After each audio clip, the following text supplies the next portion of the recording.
Buenos días a todos. Pues vamos a empezar con este tema, que espero que hacerlo interesante para ustedes, ¿no? Vamos inicialmente a revisar cuál es el concepto de enfermedad renal crónica, porque realmente no hace mucho que hablamos de enfermedad renal crónica. Antes hablábamos de insuficiencia renal crónica o de fallo renal crónico, según el estadio, y ahora pues hablamos de esto que se llama Chronic Kidney Disease, enfermedad renal crónica, que se entiende cualquier anomalía de la estructura o función renal presente al menos durante 3 meses y que tiene repercusión en la salud. Estos son datos, o esta definición ha sido actualizada recientemente y, como ven, ha sido publicada en 2014, y este es uno de los puntos que se ha añadido, lo de la repercusión en la salud, ¿no? Y como pone aquí, pues son anomalías de la estructura o de la función renal. ¿Y qué marcadores tenemos de daño renal que nos pueden decir si la función renal está alterada o no? Pues en primer lugar, uno de ellos sería la disminución de la filtración glomerular, que podríamos dar este valor en general de menos de 60, aunque este límite no valdría para el primer año de la vida. Como saben, pues el filtrado glomerular de un niño puede estar entre 60 y 80 aproximadamente, primer mes en 60 aproximadamente. Y luego marcadores de daño renal pues pueden ser uno o más de los siguientes: albuminuria con estos datos, o índice albuminuria expresada en cuantificación absoluta en miligramos 24 horas o como índice albúmina creatinina. Y aquí hace referencia a lo que el doctor García Nieto ya comentó, que esto es lo que se conoce como microalbuminuria, son cantidades pequeñas de albúmina en la orina, ¿no? De tal manera que por encima de 30 miligramos 24 horas o de un cociente 30 miligramos por gramo de creatinina ya sería proteinuria franca, proteinuria abierta, ¿no? Anomalías del sedimento urinario, anomalías electrolíticas y de otro tipo debido a alteraciones tubulares, aquí pues podrían entrar las alteraciones del manejo del agua, por ejemplo, anomalías detectadas por histología, anomalías estructurales detectadas por estudios de imagen, lo que hemos hablado de CACUT, por todas las anomalías congénitas del tracto urinario, o bien, por supuesto, un paciente que, aunque tenga una función renal normal, pero haya sido trasplantado previamente, historia de trasplante renal. Bien, pues este sería el concepto de enfermedad renal crónica, que es el que vamos a manejar. Y la enfermedad renal crónica se clasifica, o desde el punto de vista pronóstico, tiene interés fundamentalmente dos parámetros, ¿no? Uno, la albuminuria, o la microalbuminuria, que ya les he comentado, que se clasificaría desde A1, A2, A3, y otro, la reducción del filtrado glomerular, ¿no? Desde G1, que sería normal o alto, hasta G5, que sería un fallo renal que ya requiere diálisis o trasplante, por debajo de 10 o 15 mililitros minuto, 1/3 metro cuadrado. De tal manera que para clasificar a un paciente que está en enfermedad crónica, podríamos decir, pues un paciente está en estadio G3B o G4, A2 o G2, A1, etcétera. ¿Y por qué tiene interés utilizar estas dos variables para ascribir al paciente a una categoría? Porque el pronóstico del paciente, como veremos ahora, por lo menos en población adulta, depende de su grado de albuminuria y depende del grado de reducción de su filtrado glomerular. Y en esta tabla o esta gráfica refleja esto, ¿no? Los pacientes que son A1, G1 o A1, G2 serían los verdes, que serían los que mejor pronóstico tienen, y ahora veremos qué es lo que hablamos cuando decimos pronóstico, o a qué nos referimos, y los pacientes con G5, A3, y estos grupos de rojo serían los que peor pronóstico tienen. Tanto ese es el interés de la clasificación. ¿Pronóstico en qué sentido? Pues mire, estos datos, recientemente publicados en The Lancet, son muy ilustrativos, ¿no? Aquí tienen la expectativa de vida en años de un paciente, de una persona, según su grado de filtración, de reducción de la filtración glomerular, ¿no? Entonces aquí ven, por ejemplo, la filtración glomerular en estadios 1 o 2, por tanto sería un G1, pues para un paciente de 30 años, que sería un adulto joven, lo más parecido que podría ser a un paciente pediátrico o en la adolescencia, pues tendría una expectativa de vida de 41 años, mientras que si su filtrado glomerular está por debajo de 15, sería en estadio 5 o en estadio 4, su expectativa de vida está entre 12 a 15 años. Y este margen tan grande se va acortando o va disminuyéndose a medida que el paciente envejece, por causas obvias, ¿no? Pero bueno, existe para todos los grupos de edad. ¿Sí? Cuanto menos filtrado tenga un paciente, más grave en cuanto al pronóstico, en cuanto a su riesgo de mortalidad tiene, solamente por el filtrado. Y algo parecido pasa con el grado de microalbuminuria. Según esté en el estadio 1 o estadio 3, pues para la misma edad y con independencia del filtrado glomerular, su expectativa de vida pues puede variar hasta 20 años aproximadamente, en función del grado de microalbuminuria que tenga. Así que este es un dato interesante y justifica la categorización de la enfermedad renal crónica de acuerdo al filtrado y de acuerdo a la albuminuria. ¿Y de qué fallecen estos pacientes? Pues aquí tienen también de este mismo trabajo, publicado recientemente, pues si van el segmento azul de las columnas corresponde a la enfermedad cardiovascular, que como ven globalmente es la principal causa de mortalidad en adultos con enfermedad renal crónica y que va adquiriendo cada vez más protagonismo a medida que aumenta, que disminuye, la filtración glomerular o que aumenta la proteinuria. Y otras causas de mortalidad pues sería el cáncer u otras distintas, pero la principal, enfermedad cardiovascular. Bien. Entonces, si nosotros tenemos a un paciente pediátrico con enfermedad renal crónica, que es a lo que nos vamos a centrar en el resto de la charla, ¿cuáles serían los objetivos que nos debemos de plantear? Pues según esto que acabamos de hablar, lo primero sería intentar disminuir la progresión del fallo renal para que el paciente no pierda tanto filtrado glomerular o no lo pierda tan rápido y, en la medida de lo posible, disminuir su albuminuria. Y además de eso, hacer que de esta forma, o que pues llegue a un estado clínico óptimo para el trasplante, que sería la solución a sus problemas renales, digamos, el tratamiento de elección, digamos, una vez que avanza la filtración glomerular, e intentar evitar todas las complicaciones y secuelas que le pueden surgir a lo largo de su evolución. Y esto es lo que vamos a analizar en el resto de la charla de hoy a continuación, ¿no? Entonces, ¿cómo podemos intervenir sobre el ritmo o interferir con el ritmo de progresión del fallo renal y la albuminuria?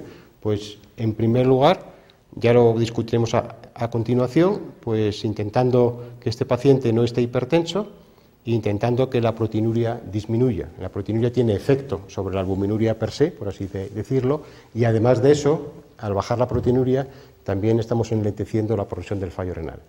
Siempre se dice, ¿no?, que en un paciente nefrópata crónico, si usted tiene una amplia proteinuria y el paciente está hipertenso, pues su pronóstico ya puede asegurar que va a ser infausto, ¿no? Por tanto, estas dos variables habría que combatirlas, ¿no? Y ya más dudoso, no hay tanta evidencia al respecto, pues sería el combatir la hipuricemia o el combatir las alteraciones de los lípidos, que también podrían ejercer un efecto beneficioso sobre la progresión del fallo renal, aunque, insisto, por lo menos por lo que yo conozco, no existe tanta evidencia al respecto. Y además de eso, ¿cómo haremos para disminuir las complicaciones y secuelas y que el paciente llegue en estado óptimo al trasplante? Pues deberíamos combatir la anemia, todas están muy relacionadas, prevenir la enfermedad cardiovascular, tratar o prevenir la enfermedad mineral ósea, prevenir en el caso de los niños, muy importante, el hipocrecimiento y la malnutrición, y en el caso de los lactantes, aunque no haremos mucha mención a ello, también muy importante prevenir el retraso psicomotor. Y estos serían los objetivos fundamentales de nuestro tratamiento. Bien, vamos a ir extendiendo este esquema a lo largo de los siguientes minutos, ¿no? E inicialmente vamos a tocar este tema. Este trabajo es el único que yo conozco que existe en pediatría. Es un estudio prospectivo publicado en el New England en el 2009 de este ensayo que se llama el estudio ESCAPE, ¿no? ¿Y qué nos dice esta es un estudio multicéntrico, europeo, fundamentalmente, coordinado por el grupo de Heidelberg.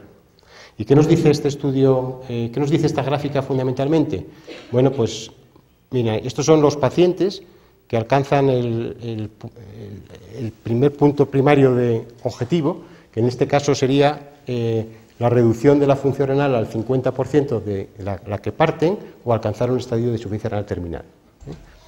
Y estos serían los años de observación, y aquí hay dos grupos, uno que se llama convencional y otro que se llama intensificado. El convencional sería aquellos pacientes que han seguido un tratamiento hipotensor estándar, de tal manera que se pretende que la tensión arterial se mantenga entre el percentil 50 y el percentil 90. ¿Vale? Y el tratamiento intensificado sería aquellos pacientes que han seguido un tratamiento intensificado o un control más estricto de la tensión arterial, que intentan mantener por debajo del percentil 50. Eso se hace, bueno, el medicamento que utilizan para ello es el ramipril, que es un IECA que utilizamos en clínica, por lo menos en mi hospital, en los pacientes con insuficiencia renal, hasta una dosis progresiva de 6 miligramos por metro cuadrado que administramos en una sola dosis nocturna. Con eso intentamos evitar la progresión del fallo renal, controlar su hipertensión y disminuir su proteinuria. Pues bien, como ven, hay diferencias entre los dos grupos. En el grupo convencional, a los 5 años de evolución, casi un 50% habían perdido la mitad de la función renal o habían alcanzado un fallo renal terminal, mientras que en los pacientes tratados con ramipril y con un control más estricto de su tensión arterial, pues esto no llegaba al 30% y la diferencia era estadísticamente significativa. Así que esta es una intervención terapéutica que que existe evidencia en un estudio bien hecho, controlado, prospectivo, como ven, publicado en una revista de alto impacto, y que, insisto, tenemos la necesidad de dar este tratamiento para intentar evitar la progresión del fallo renal. Y un hecho curioso de este trabajo, bueno, esta diapositiva previa, esto se mantiene tanto para cuando la causa de la insuficiencia renal es una glomerulopatía, como cuando es un cuadro, por ejemplo, de hipoplasia displasia, pero todavía es más llamativo en el caso de las glomerulopatías, ¿no? Como ven, casi el 80 o el 90% del grupo convencional habían alcanzado el punto Diana, mientras que en el caso de los tratados con control intensivo de su tensión arterial, pues no llegaba al 50%. O sea que en el caso de las glomerulopatías es más acusado todavía. Y digo que un dato llamativo de este estudio es esta gráfica, en el cual la administración de ramipril a estas dosis pues consigue en ambos casos, en los primeros 6 meses, disminuir la proteinuria, que tiene el cociente de proteína-creatinina, y disminuir la presión arterial. Este es el objetivo del estudio, bajar la presión arterial por debajo del percentil 50, y el efecto hipotensor se mantiene en el tiempo, y sin embargo existe un efecto rebote de la proteinuria, de tal manera que, a pesar de que el efecto antiproteinúrico no se mantiene de la misma manera, el efecto solamente sobre la tensión arterial ejerce una acción beneficiosa sobre la progresión del fallo renal. Y este es un punto interesante y que hay que recordar en la clínica, ¿no? Porque como ven, insisto, la proteinuria vuelve a subir. Bien, un problema que teníamos, o que tenemos todavía, pero espero que no lo tengamos en breve plazo, es que cuando damos IECAS, en este caso ramipril, pero otros también, pero bueno, nosotros utilizamos ramipril generalmente en base a este estudio. Cuando damos IECAS a pacientes con insuficiencia renal avanzada, los pacientes se ponen hiperpotasémicos, y aunque en general la hipercalemia es moderada, pues hay algún caso descrito de hipercalemias fatales, y entonces cuando la filtración glomerular va disminuyendo, pues a uno le da un cierto miedo seguir dando un IECAS, seguir dando el ramipril, y lo suspendemos si son hiperpotasémicos. Afortunadamente, en este año han salido 2 publicaciones, en el año pasado, en el New England, que son en realidad 2 medicamentos que lo que hacen es quelar el potasio, captar potasio en la luz intestinal, en intercambio este primero por calcio, este segundo por sodio, y que permiten que el efecto hipercalémico de los IECAS se contrarreste al administrar estos medicamentos, y yo creo que nos va a permitir continuar dando IECAS o ramipril durante un tiempo más prolongado. Es un estudio hecho a adultos, pero pueden ver aquí cómo con este medicamento, que es el patiromer, el potasio sérico, aquí tienen de dónde parten y cómo al administrar la medicación pues baja. Aquí ven, todos son pacientes que están recibiendo un IECA o un antagonista del receptor de angiotensina, y cómo al dar la medicación bajan y se mantienen niveles normales con distintas dosis de la medicación. Y este estudio es muy parecido, están publicados en el mismo número del New England, y también es interesante, cuando les ponen este medicamento, en este caso es el ZS9, pues baja el potasio sérico. Aquí pasan a unos a placebo y otros quedan con el medicamento. Los que pasan a placebo, el potasio vuelve a subir, que son estos. Los que reciben el medicamento siguen aquí. Y cuando suspenden el medicamento, el potasio vuelve a subir. O sea que parece que el efecto de estos fármacos para normalizar el potasio pues es claro y está claramente demostrado. Así que espero que en un futuro próximo ya estos medicamentos estén disponibles en el comercialmente y podamos asociarlos al Ramipril y podamos mantener esta medicación durante más tiempo, y quizás consigamos enlentecer aún más la progresión del fallo renal y el alcanzar una insuficiencia renal terminal. Bien, hemos dicho que los pacientes adultos, la principal causa de mortalidad es la enfermedad cardiovascular. ¿Qué pasa en los niños? Pues este dato es interesante. Si nos fijamos en esta parte de la diapositiva, que espero que vean desde ahí, ya conocemos, desde los estudios de Goodman y Saluski, publicados en un New England hace unos años, ya conocemos que, por ejemplo, las calcificaciones de las carótidas y del árbol vascular comienza pronto, en pacientes que están en diálisis comienzan pronto. Ya sabemos que a partir de los 20 años, o incluso antes, 15, 16 años en los adolescentes, ya vemos calcificaciones vasculares. Y ahora ya sabemos más cosas. Fíjense aquí cómo en pacientes incluso de 0 a 4 años de edad, una cuarta parte de pacientes tienen eventos cardiovasculares. En pacientes pediátricos en estadio 5, es decir, que estén en programa de diálisis, en programa de diálisis. Y también pasa entre los 5 y 9 años o en etapas posteriores. Y en los adolescentes, hasta una tercera parte de los pacientes, si lo buscamos, tienen alteraciones cardiovasculares. Así que es responsabilidad de los nefrólogos pediatras, de los médicos que tratamos a estos niños, hacer que su árbol cardiovascular llegue a la adultez en las mejores condiciones posibles, porque los nefrólogos de adultos luego van a ver la mortalidad de estos pacientes por esta mortalidad, por estas complicaciones cardiovasculares que han empezado a generarse mientras eran niños. ¿Y por qué un niño empieza con esto? ¿O cuál es la patogenia del problema cardíaco en los pacientes pediátricos? Pues como esta diapositiva intenta reflejar, aquí pueden ver cómo existe un aumento de la poscarga, pues que es de origen multifactorial, por hipertensión, por el hiperparatiroidismo, porque está disminuida, son más rígidas las arterias por depósito de calcio y de fósforo, ya lo veremos ahora, porque tiene todo relacionado con la inflamación, con el estrés oxidativo, por la obesidad que pueden tener estos pacientes, etcétera, y además hay un aumento de la precarga, también por la hipertensión, por la anemia, por el aumento de la apolemia, etcétera, etcétera. ¿Vale? Todo está muy imbricado, ¿no? Entonces esto lo que hace es que aumenta el gasto cardíaco, a largo plazo aumenta la producción de hipertrofia del ventrículo izquierdo, con todas las complicaciones, el fallo del ventrículo izquierdo, pérdida del buen estado cardiorrespiratorio, muerte repentina y, en cualquier caso, pobre funcionamiento físico.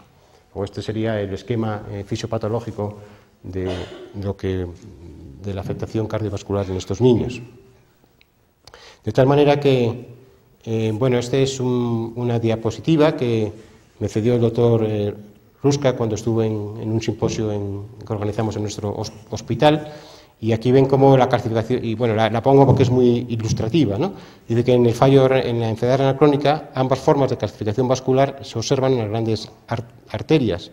La calcificación esta de Mockenberg, que es la calcificación de la arterial media, que ven aquí, pues se observa en arterias en el fenómeno de la calcifilaxis, mientras que en las arterias coronarias y en las válvulas cardíacas lo que existe es una calcificación de la íntima que oblitera la luz, un fenómeno de arteriosclerosis convencional. Bueno, pues esto es lo que tendríamos que evitar que se produjera en la enfermedad crónica en el niño.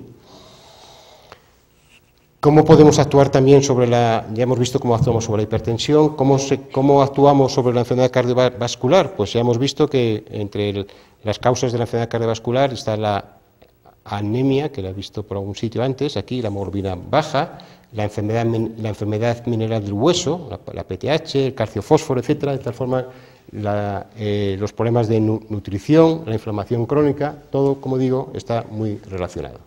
Así que vamos a tratar algunos de estos aspectos. ¿Cómo tratamos la anemia en estos pacientes? Bueno, primero, ¿cuáles son las causas de la anemia? Pues ya lo conocemos, el déficit de producción de eritropoyetina y el déficit de hierro. Y como ven aquí, hasta un 73% de niños en estadio 3 tienen anemia si no lo tratamos. ¿Bueno? O sea que es una complicación, una circunstancia adversa que se da en estos niños y que es realmente muy, muy frecuente. Y estas serían las bases de tratamiento. Nosotros deberíamos mantener la ferritina, que es un indicativo de los depósitos de hierro en niveles altos, por encima de lo que se consideran los valores normales. Nuestros laboratorios dan valor normal como hasta 40 nanogramos por mililitro y se recomienda mantener la ferritina por encima al menos de 2 o 3 veces el valor de normalidad, por encima de 100. Mantener un índice de saturación de la transferrina, que es el hierro disponible para la médula ósea, por encima del 15 o el 20%, y mantener la hemoglobina en el rango bajo de la normalidad de los valores de referencia. No nos interesa tampoco tener al paciente con hemoglobina muy alta, porque eso va a facilitar su hipertensión. O, por tanto, pues un niño, pues una hemoglobina de 11, 10,5, 11, sería lo que tendríamos que buscar, ¿no? Y en la base de tratamiento, pues bueno, esto tiene el resumen que les he facilitado, pero sería hierro oral, por vía oral o por vía intravenosa, si es necesario. A veces por vía oral no es posible subir los depósitos de hierro, y tratamiento con eritropoyetina o, si lo tienen disponible, con darbepoetina alfa. Solamente comentarles que si tratan niños pequeños, los lactantes, pues es decir, la dosis de eritropoyetina habitualmente en un paciente o en un niño mayorcito pues puede estar entre 100 y 150 unidades kilo semana. En un lactante esa dosis puede llegar a 300, 400 unidades kilo semana. Se necesitan dosis mucho más altas, ¿no? Y la forma de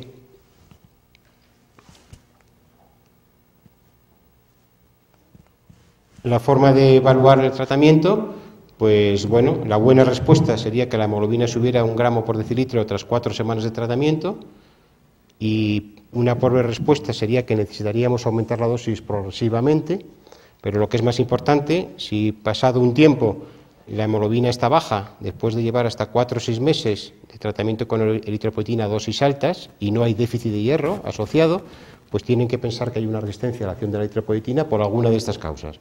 O que pierden sangre por algún sitio, que hay un estado de inflamación crónica, que hay un problema nutricional, que el paciente requiere más diálisis, que existe un hiperpara muy marcado que impide la acción de la eritropoyetina, que existen algunos medicamentos que impiden su acción, o muy raramente, pero puede darse, que hay anticuerpos contra la eritropoyetina. Bien, esto, como digo, lo tienen en el resumen. Otro dato que está muy relacionado con la enfermedad cardiovascular, que está muy relacionado con el crecimiento, que está muy relacionado con la salud del niño en enfermedad renal crónica, es la filtración mineral ósea, ¿no? Situación o circunstancia del fallo renal que ha cambiado mucho su comprensión en los últimos años. Entonces, ¿qué entendemos por por afectación mineral ósea o enfermedad mineral ósea, como dice en la literatura anglosajona en la enfermedad renal crónica? Pues esta sería la definición, ¿no? Un desorden sistémico del metabolismo óseo mineral debido a la enfermedad renal crónica y que se manifiesta por alteraciones de metabolismo del calcio y del fósforo, de la PTH y o de la vitamina D, alteraciones en el remodelado, mineralización, volumen, crecimiento lineal o fuerza del hueso y calcificación vascular o en otros tejidos blandos. Eso sería el concepto de enfermedad mineral ósea. Generalmente lo que utilizamos en la clínica habitualmente sería esta primera línea de alteraciones de metabolismo del calcio y del fósforo, PTH y vitamina D, porque en la mayor parte de las unidades no practicamos biopsias esqueléticas en estos enfermos, aunque como sí ven aquí, el hipocrecimiento, de alguna manera, del cual hablaremos un poquito, pues sería también una manifestación de la enfermedad mineral ósea. Y bueno, en casos con pacientes en diálisis y pacientes con evolución más prolongada, pues podríamos ver calcificación vascular, ¿no? Y la ostodistrofia renal, que es lo que quizá muchos estén acostumbrados, un término mucho más antiguo, pues sería simplemente, o quedaría reducido a este término a la descripción de la alteración de la morfología ósea en pacientes con enfermedad renal crónica y manifestación, datos de histomorfometría ósea, ¿no? Pero es un término que no utilizaremos normalmente en clínica. Bueno, y esto lo presenté también hace 2 años cuando estuve en este curso. Hay un dato que es muy llamativo en la comprensión o en la explicación de la enfermedad mineral ósea en la enfermedad renal crónica, y es cómo se ha desplazado desde hace unas décadas, 2 o 3 décadas, que el protagonista principal de la enfermedad mineral ósea era el calcio, cómo ahora se ha desplazado al fósforo. El fósforo, que era el hermano pequeño y que no se le hacía mucho caso de este cuadro, pues ahora va adquiriendo progresivamente más protagonismo y ahora muy en relación con el FGF23, como veremos a continuación, ¿no? Entonces, ¿por qué el fósforo ha adquirido protagonismo? Pues ahora se lo explicaré. Ahora les explicaré por qué el fósforo es ahora el actor principal, ¿no? Pero en cualquier caso, bueno, en el metabolismo del fósforo pues interviene el intestino, el hueso y el riñón. Es complejo porque intervienen las paratiroides. Es complejo, digo, porque intervienen al menos 3 sistemas hormonales. Ya saben que la paratormona es una hormona fosfatúrica, tiende a bajar el fósforo. La 1,25 vitamina D es una hormona hiperfosforémica, tiende a subir el fósforo porque tiende a aumentar la absorción intestinal de fósforo. Y en los últimos años ha adquirido también importancia el FGF23, que está producido por el hueso, por los osteocitos, y que es también una hormona fosfatúrica. Así que hay 2 hormonas fosfatúricas, el PTH, la PTH, el FGF23 y una hormona hiperfosforémica, que es la 1,25 dihidroxivitamina D. Y es complejo, digo, la relación, porque todas estas hormonas, estos sistemas hormonales están relacionados entre sí. Como ven aquí, la PTH está estimulada por la retención de fósforo, está inhibida por el calcio, por la 1,25 vitamina D, por el FGF23. A su vez, el FGF23 está estimulado por el calcio, el fósforo, la 1,25 y la PTH, y el FGF23 inhibe la producción de 1,25, mientras que el fósforo bajo o el PTH estimulan la producción de 1,25. Así que es un sistema no fácil de entender en clínica y no fácil de interpretar los cambios en clínica. En realidad, ustedes deben de recordar también que el FGF23 es un sistema hormonal, es una hormona que tiende a inhibir la PTH y que también es una hormona que ejerce efecto anti-vitamina D. Esto es lo que conocemos en el momento actual, por lo menos. Bueno, ¿y por qué el fósforo? Pues por estos datos, yo creo, fundamentalmente, ¿no? Este es un estudio publicado en el 2007, como ven aquí, en el cual se demuestra, o se sugiere, un estudio con muchos pacientes, 3.368 pacientes. Recuerden que la mortalidad cardiovascular es la principal causa de mortalidad en los pacientes adultos en fallo renal. Recuerden que no sé qué iba a decir en este momento. Bueno, pues lo que este estudio aporta con muchos pacientes es que a medida que sube el fósforo en sangre, desde el control por encima 1,23, 1,27, 1,55, el riesgo de mortalidad por eventos cardiovasculares aumenta. Y este otro estudio, publicado en Circulation en el 2005, pues apunta en el mismo sentido, ¿no? Las alteraciones por muerte coronaria, infarto de miocardio o fallos cardíacos, desde el control, pues a medida que aumenta el fósforo en sangre, estos serían fósforos, como ven aquí, en sangre, aumenta el riesgo de mortalidad cardiovascular, de mortalidad de origen cardiovascular, a medida que el fósforo baja, disminuye el riesgo de mortalidad cardiovascular. De tal forma que esto es lo que pienso que ha dado protagonismo al fósforo fundamentalmente, ¿no? Bien, en el fallo renal crónico, en realidad, ¿qué es lo que se produce? Saben que el fósforo tiene un balance interno y un balance externo, y no vamos a entrar en esto, además vamos mal de tiempo, no vamos a entrar en esto, pero lo que se produce en el fallo renal crónico es una retención de fósforo, y esta retención de fósforo, en realidad, a donde va es a la pared cardiovascular. ¿Vale? Les comentaba que recientemente el sistema FGF23 ha adquirido gran protagonismo, y no solo el FGF23, sino que, como esta diapositiva muestra,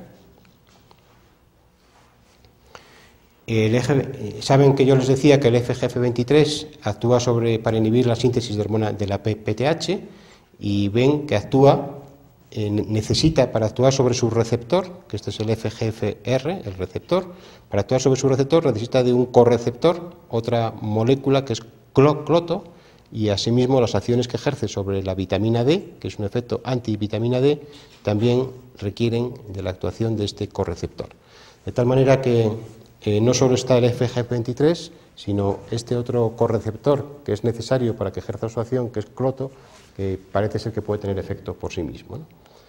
Y para complicar aún más esto, pues en esta revisión excelente, que yo les sugiero que lean, sobre el FGF23, si quieren conocer sobre este péptido, pues vean la multitud de acciones que se van descubriendo, y particularmente las acciones directas del FGF23 sobre el corazón.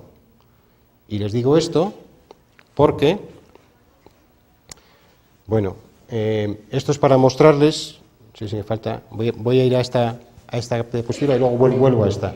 Les digo esto porque en esta publicación, en el 2011, se demostró que los pacientes con insuficiencia renal, con enfermedad renal crónica, vean 3.070 pacientes, una muestra muy alta, y cómo aumentan los niveles de FGF23 en sangre, y cómo tiene una distribución normal, más o menos, y cómo existe una correlación entre los niveles de FGF23, cuanto más alto es el FGF23 expresado en cuartiles, mayor índice de hipertrofia de ventrículo izquierdo. De tal manera que parece ser que existe una relación directa entre los niveles de FGF23 y la hipertrofia de ventrículo izquierdo. Y esto ha llamado la atención sobre el papel directo del FGF23 en la toxicidad cardíaca y en la posible mortalidad cardiovascular. Y voy a saltar. Es que he acabado. He quedado aquí una tecla que no era, perdón. Aquí volví. Y en relación con esto que os comentaba, pues vean como otro dato interesante, ¿no?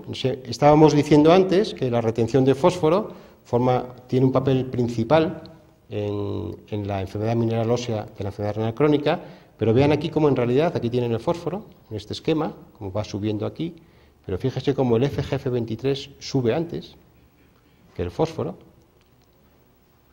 Yo no sé si existe tanta evidencia al respecto, digamos que esta es una gráfica que sugiere esto, pero no estoy tan seguro que exista tanta evidencia al respecto, pero en fin, el FGF23 parece que sube antes y el cloto disminuye antes. De tal manera que este efecto elevado o esta acción que precede del FGF23, seguramente para mantener el fósforo normal en sangre, porque es una hormona fosfatúrica, pues hace que estos niveles altos de FGF23 podrían inducir la toxicidad cardíaca y de ahí ser responsables de la toxicidad de los eventos cardiovasculares en estos enfermos.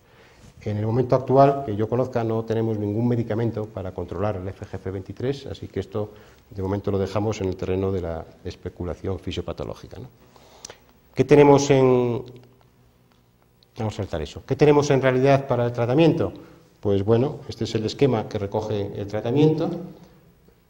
¿Cómo lo valoramos? Pues lo valoraríamos por niveles de calcio, fósforo, fosfatasa alcalina, PTH, 25-hidroxi, vitamina D. En la rutina, no sé aquí, pero nosotros por lo menos en nuestra rutina no utilizamos determinación de FGF23, solamente en estudios clínicos de investigación. El calcio y el fósforo deberíamos de tenerlo en el rango de la normalidad. Hay pacientes en diálisis, en niños que tienen el fósforo bajo, eso también es muy malo para ellos, debemos de mantenerlo en el rango de la normalidad. ¿Cuál es la PTH normal? Pues es un asunto discutible. Digamos que toleraríamos niveles de PTH hasta 2, 3 veces el valor de la normalidad, pero tampoco nos empeñaríamos en en poner la PTH ahí si es normal. O sea que mantendríamos como diana terapéutica la PTH normal o moderadamente elevada y la 25 hidroxivitamina D por encima de 30 nanogramos mililitro. Y para conseguir eso, pues lo que utilizamos son restringir el fósforo de la dieta, utilizar quelantes de fósforo que sean suplementos de calcio inicialmente, utilizar suplementos de vitamina D, si hace falta derivados 1-alfa hidroxilados de vitamina D, y en casos muy raros, no habitualmente en clínica, no haré mención a ello, pues utilizar activadores selectivos del receptor de vitamina D o calcimiméticos. Bueno, aquí ven, las bases de tratamiento serían estas, ¿no? Restricción dietética del fósforo, quelantes de fósforo que todavía utilizamos de entrada, carbonato cálcico, esas dosis que vienen en la diapositiva, dosis de vitamina D según los niveles en sangre, pues hasta desde dosis estándar de 400 a 600 unidades hasta 4.000 unidades diarias si los niveles son bajos, si hace falta derivados 1-hidroxiderivados de la vitamina D. Con las dianas terapéuticas, insisto, que les comentaba anteriormente. Bien, y ya para terminar, les voy a decir 4 palabras, y además más breve de lo que pensaba, porque va a ser mucho, si no, sobre el crecimiento, que en realidad es uno de los temas de interés de nuestro grupo y de nuestro laboratorio, pero os voy a dar solo 4 datos. Esta diapositiva lo primero que les intenta reflejar es que este es el registro norteamericano,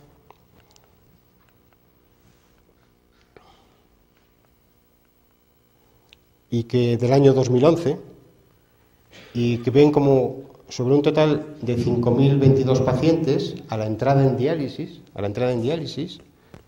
2.000, o sea, prácticamente casi el 40%, tienen una talla por debajo del percentil 3. Eso quiere decir que en el año 2011, en Estados Unidos, el hipocrecimiento sigue siendo una complicación grave, una complicación frecuente en el manejo de estos niños. Porque, insisto, el 40% de los pacientes que entran en diálisis tienen una talla por debajo del percentil 3. Además de eso,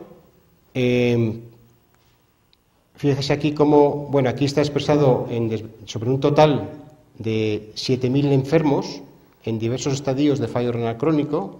Este es un dato anterior, del 2008, porque a partir de este momento dejaron de reportar datos de pacientes que no estaban en diálisis, pero en el 2008, que no hace tanto tiempo, pues ven aquí que la tercera parte o más tenían una talla por debajo del percentil 5 en este caso, y lo que es también muy interesante, en la distribución normal de la talla, el 50% tenían que estar por encima del percentil 50 y el 50% por debajo del percentil 50. Pues bien, aquí por encima del percentil 50, por encima de la media, solo hay el 17,6%. Es decir, ¿cuál es el mensaje? 1. Una tercera parte de los niños en insuficiencia renal, por lo menos, o un 40% son hipocrecidos, talla por debajo del percentil 3. 2. Aunque no sean hipocrecidos, de acuerdo a los valores normales de referencia, un altísimo porcentaje de niños en insuficiencia renal crónica pierden potencial de crecimiento, porque no se sitúan ni siquiera por encima de la media, o por encima de la media solo hay un 17% cuando deberían estar el 50%. Así que pierden talla genéticamente determinada, ¿no? Y eso es importante. Y esto no es un fenómeno exclusivo de la insuficiencia renal crónica avanzada, sino que se da en todos los estadios del fallo renal crónico. Ven aquí como, bien, en los amarillos son insuficiencia renal crónica avanzada, que estarían aquí, peores, y aquí ven que el Z-score de la talla, pues la mayor parte de los amarillos están por debajo de menos 1,88 y por supuesto muy poquitos por encima de la media, pero vean cómo, por ejemplo, en estos que tienen entre 30 y 59, es decir, un fallo renal crónico moderado, pues hasta un 40% tienen una talla por debajo de menos 1,88. Cosa que, peor, no es exactamente así. De los que tienen una talla por debajo de menos 1,88, un 40% tienen un filtrado entre 30 y 59. O sea que no es algo que solo afecte a la insuficiencia renal grave, sino que además afecta también a estadios más precoces de la insuficiencia renal. ¿Y por qué? Pues hay multitud de factores que intervienen en el crecimiento de la insuficiencia renal e interfieren con el crecimiento.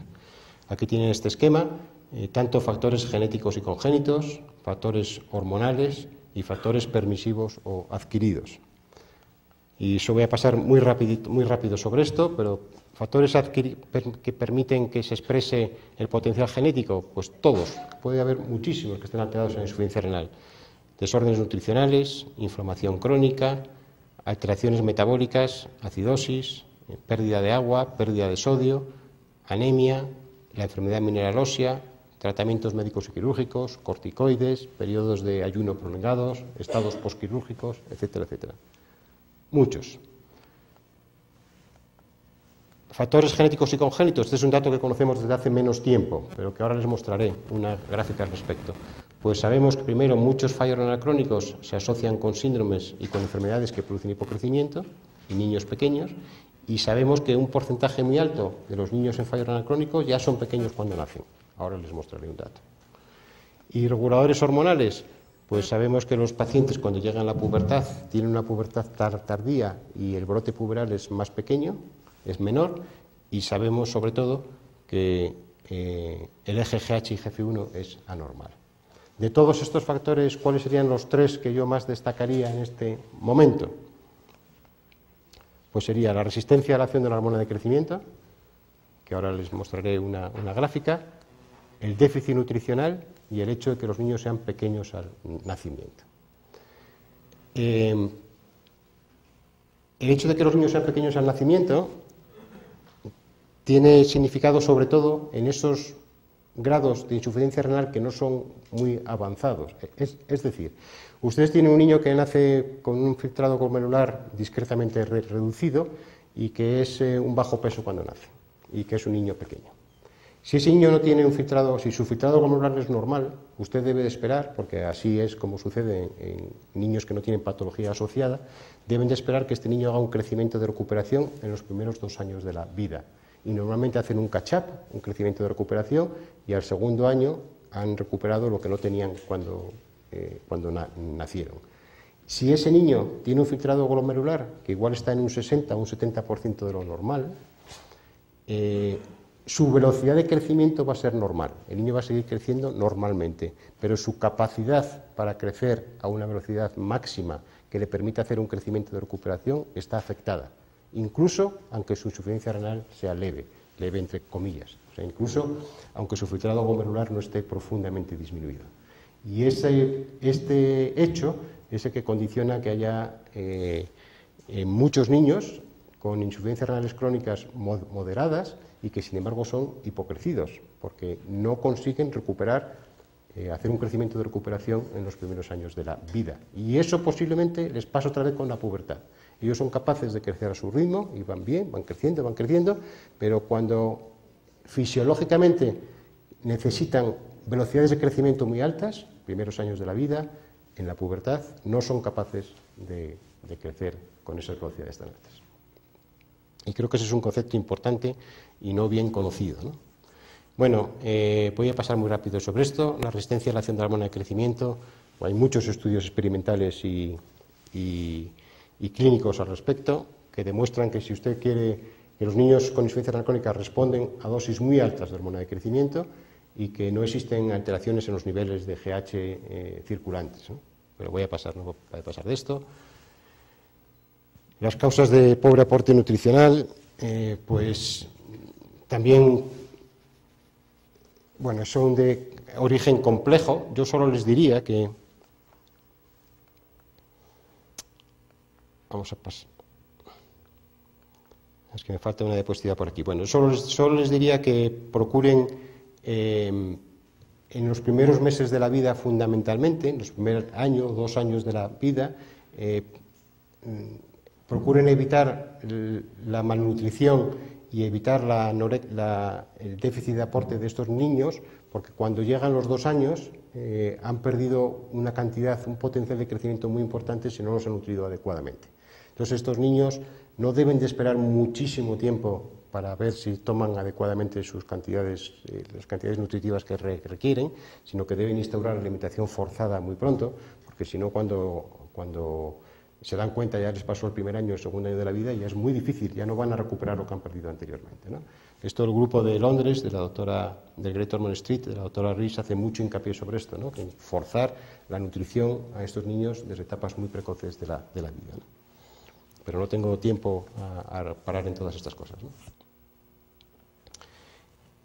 Bien, vamos a pasar esto.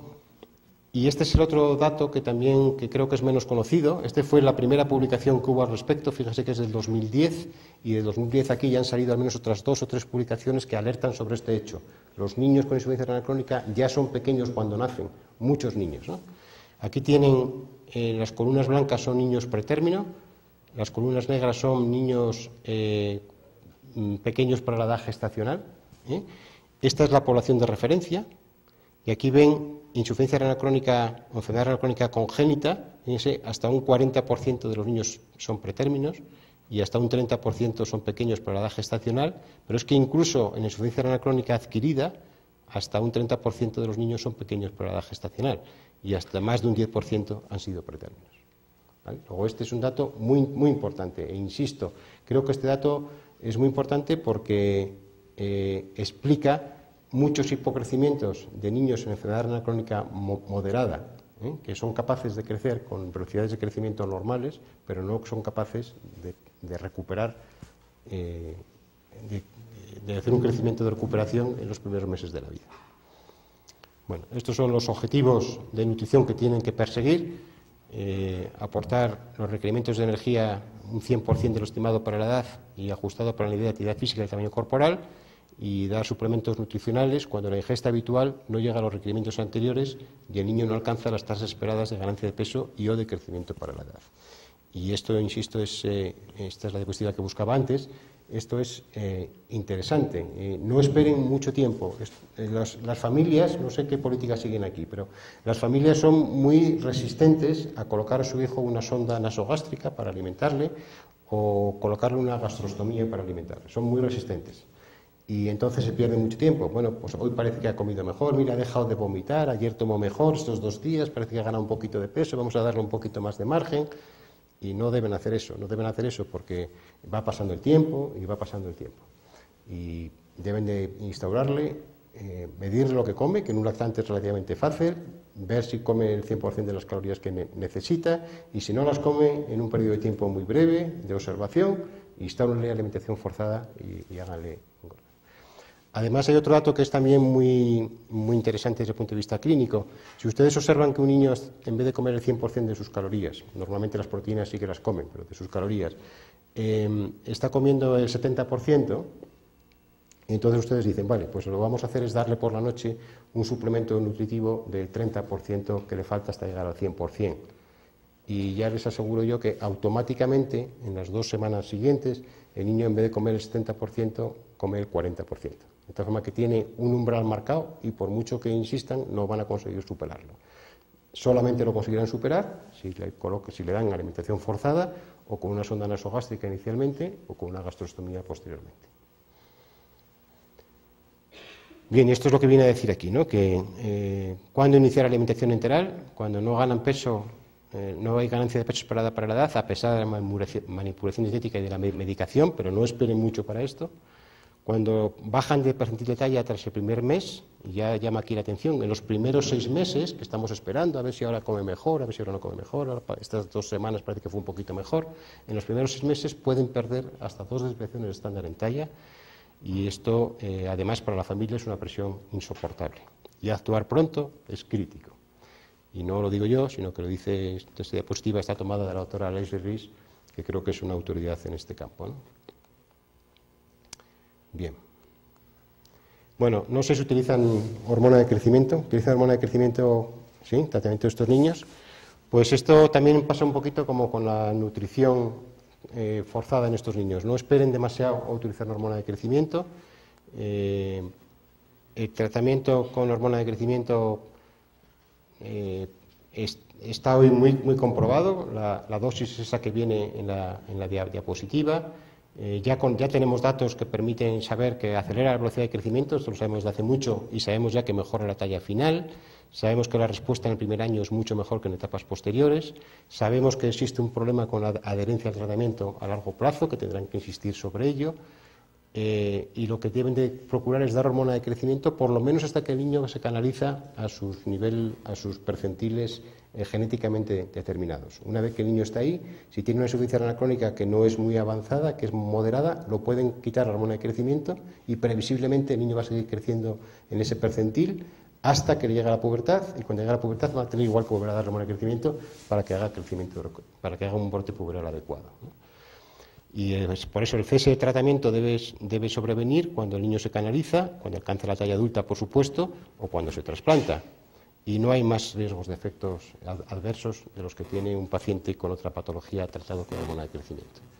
Bueno, estos son los que en España la hormona de crecimiento tiene que pasar un comité nacional o autonómico para que te lo autoricen y bueno, hay una serie de criterios para poder hacerlo. Y bueno, yo creo que no merece mucho más la pena tratar esto. Creo que, en fin, esto es un trabajo que hicimos nosotros, pero este sería la diapositiva resumen, ¿no? Si ustedes quieren tener un niño con insuficiencia renal crónica, quieren tener un niño que tenga un desarrollo psicomotor normal, que esté bien nutrido y que crezca adecuadamente, que no tenga toxicidad cardiovascular y que su hueso esté en buenas condiciones, pues tienen que corregir los desbalances ácido-base hidroelectrolíticos, corregir los déficits nutricionales y hormonales, controlar el hiperpara severo, intentar evitar la inflamación crónica, controlar la proteinuria y controlar la tensión arterial. Y esto es todo. Muchas gracias.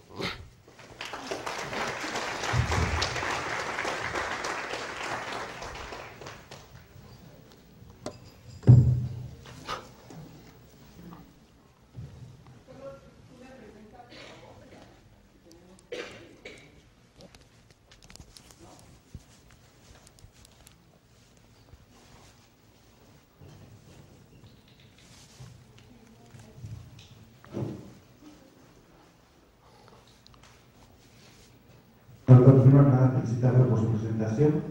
Y luego es preguntarle si usted, en la experiencia que tiene alguna bibliografía en cuanto a los mililitros minuto que se deteriora la función renal en pacientes pediátricos de manera anual.